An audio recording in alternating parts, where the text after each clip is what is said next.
شانس بعد منم لباس پوشیدم مشاهات تیمش غیر فعال ولی حیفم میاد. اومدیم یه 300 متری سوپر لوکس رو با هم توی قلب اقدسی ببینیم. خانم حسینی این بار اومدیم خونه چند میلیاردی ببینیم؟ 150 میلیارد قیمتشه ولی از نظر من خیلی بیشتر میاد. بریم ببینیم.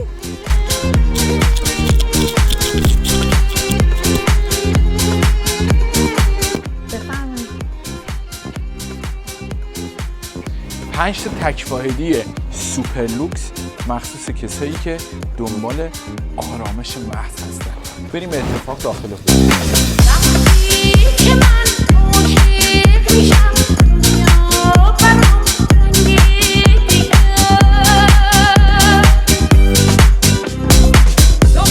از آسانسور متوجه میشه که تمام تجهیزات این ساختمون از برندهای متفاوت ژاپنی و اروپایی تهیه شده.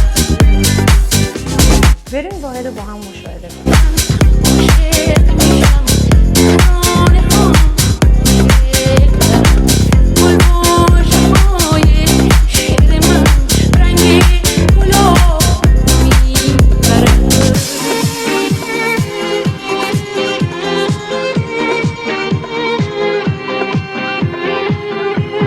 با یه اختلاف سطح جذاب آشپزخونه کاملا از پذیرایی و نشیمن جدا شده.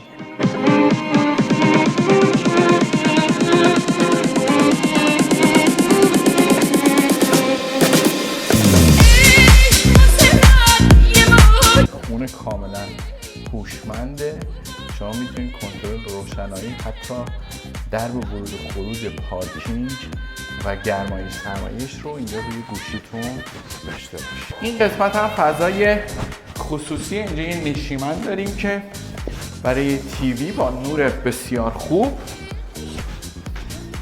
و این قسمت هم با این اختلاف سطح زیبا میریم به سمت 3 تا اتاق خوابمون که هر 3 تا مستر هستن.